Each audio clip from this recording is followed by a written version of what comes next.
군사정보 채널 대구구려제국TV, 강대국 한국이 개발 중인 KF-21 보람의 전투기에 완전히 새로운 신개념 무기인 레이저 무기를 장착한다는 차세대 미래 계획이 발표되었습니다. 이 소식에 전세계 레이저 무기 기술력을 주도하는 한화가 KF-21 전투기에 탑재할 항공용 레이저 무기의 국산화에 나섰으며 한국형 레이저 무기를 2035년까지 공개한다는 국방정보본부의 발표에 관한 이야기입니다. 2022년 한국은 KF-21 전투기에 레이저 무기를 장착하는 프로젝트를 본격적으로 가동시켰습니다. 4.5세대 이하 전투기를 다중 레이저로 여러 대를 한 번에 격추시키는 방안도 추가로 공개되었죠. 2021년 5세대 스텔스 전투기를 넘어 6세대 전투기 개발 전망과 한국 공군 미래 방안이라는 발표문을 통해 6세대 전투기 도입 전 전력 공백 방지를 위해 레이저 무기를 KF-21 전투기에 장착하는 방식을 공식 채택했으며 레이저 무기뿐만 아니라 극초음속 미사일 등 더욱 신속하게 KF-21 전투기의 단계적 증강 사업이 필요하다는 견해를 밝혔습니다. 국방정보본부는 6세대 전투기에 장착된 레이저 무기가 초속 30만 킬로미터의 속도로 적군의 전투기를 순식간에 격추시켜 일본과 중국에서는 대응이 불가능하다. 또한 중력의 영향 없이 레이저는 직진함으로 운동역학적 탄도 계산이 불필요해 공중에서 수십 킬로미터 밖 직경 10cm 표적을 요격하는 초정밀 타격이 가능해진다고 밝혔습니다. 특히 대기 환경 조건의 영향을 받으므로 레이저 무기는 공중에서 날아다니는 전투기가 운용하는 것이 매우 유리하며 한국 공군의 KF-21 전투기를 6세대 전투기로 강화하기 위해 레이저 무기 체계에 관한 계획을 공개했습니다. 미래 항공전투에서 5세대 이하 전투기는 광속 특성을 갖는 레이저를 탑재한 6세대 전투기에 적수가 되지 않으며 6세대 전투기는 4.5세대 이하 전투기를 레이더 탐지 후 레이저 무기를 이용해 곧바로 격추시킬 수 있습니다. 국방과학연구소 측에서도 전투기에 장착한 레이저 무기가 항공전투에 가장 많은 도움이 될 것이라고 분석했습니다. 노출된 적군의 군사시설과 전투기를 레이저를 통해 신속하게 파괴할 수 있고 적군의 미사일이 발사된 경우 레이저 무기를 이용해 상승 단계에서 요격할 수 있다고 설명했습니다. 이어서 국방부는 KF-21 전투기 레이저 장착을 위한 연구에 더욱 속도를 내야 한다고 직접 언급했습니다. 레이저 무기는 현재 국방과학연구소가 세계적인 선두를 달리고 있어 미국과 비교해봐도 한국의 레이저 기술 격차가 크지 않지만 본격적으로 레이저 무기 개발에 관한 무기 개발을 시작하지 않은 나라들은 상당한 기술 격차가 발생할 수 있다며 우리나라도 방심하지 않고 레이저 무기에 관심을 집중시키고 더욱 많은 연구 인력 투자와 예산 투자가 필요합니다.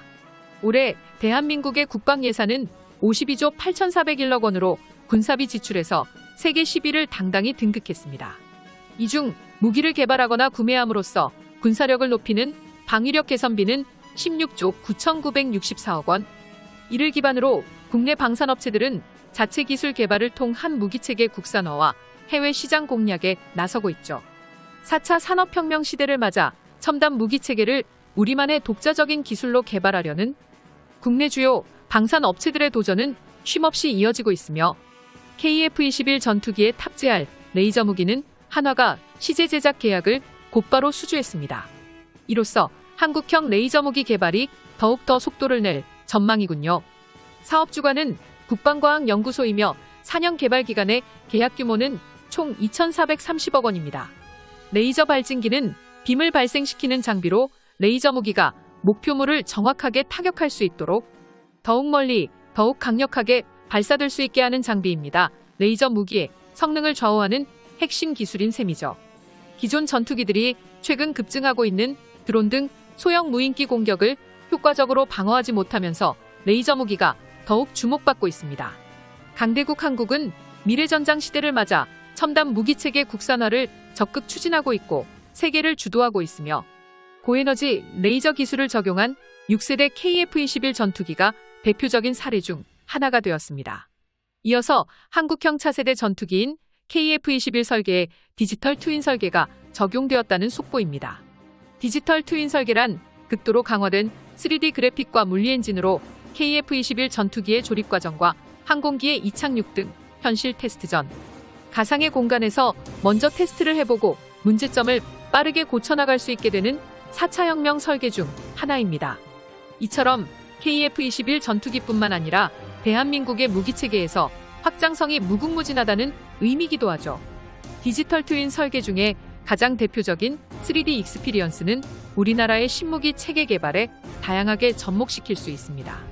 3D 익스피리언스 플랫폼을 활용한 연구개발로 국내 혁신 사례와 최신 기술 트렌드를 이끄는 기업들은 한국항공우주산업과 국방과학연구소가 존재하며 전통적인 항공무기 제조업으로 불리는 카이의 주도로 한국형 차세대 전투기인 KF-21 시제기 개발 사업에 3D 익스피리언스 기술을 접목시켰습니다.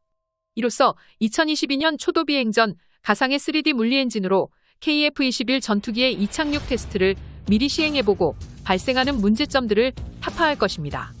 또한 6세대 전투기의 필수적인 A사 레이더에 사용되는 질화갈륨 소재를 모두 한국이 국산화하며 유럽 지역과 중동 지역 등 새로운 레이더가 필요한 지역에 해외 수출 계획까지 활발히 진행 중인 것으로 확인되었습니다.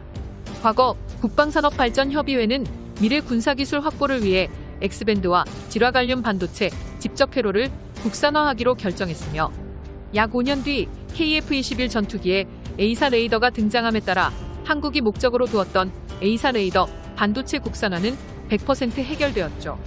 질화갈륨은 KF-21에 장착되는 레이더에 적용 가능한 핵심 부품이며 일본과 중국 전투기의 레이더에 사용되는 실리콘 소재보다 훨씬 뛰어난 성능을 보여줍니다. 한국산 질화갈륨은 전 세계에서도 최상급 기술로 평가받는 고부가 가치 기술로 인정받았습니다. 반도체 후진국 일본과 중국은 영원히 보유하지 못할 한국의 반도체 첨단 기술력이 KF-21 개발에 많은 도움을 주고 있군요. 2015년 한국은 미국에게 KF-21 전투기에 탑재될 레이더 기술 이전을 요청했으나 미국이 거절했으며 이후 한국 정부는 국방과학연구소 주관으로 레이더 독자 개발을 추진해 완성품을 전 세계에 공개했습니다. 이스라엘에서 성능 테스트를 거쳐 레이더 관련 기술에 대해 극찬을 받기도 한 한국형 A사 레이더는 공중전에서 적기를 먼저 확인하고 지상 타격 목표를 찾아내는데 필수적인 장비이며 전자주사 배열을 독립적으로 운영하는 하드웨어 시스템이기 때문에 반도체 제조 능력과 밀접한 한국이 목표된 기간에 맞춰 개발하는 데 성공한 것입니다. 다양한 금속 및 비금속 복합재를 이용한 KF-21 전투기의 동체에 한국산 타이타늄 합금과 특수 알루미늄, 탄소 섬유 복합재 등 KF-21 제작 공정의 분말 소결 방식의 3D 프린팅 기술과 확산 접합 기술도 전투기 생산 방식에서 세계 최초로 적용되었습니다. KF-21 전투기 계획은 약 8조 원이 투입된 한국 역사상 최대의 무기체계 개발 사업으로 평가되고 있죠.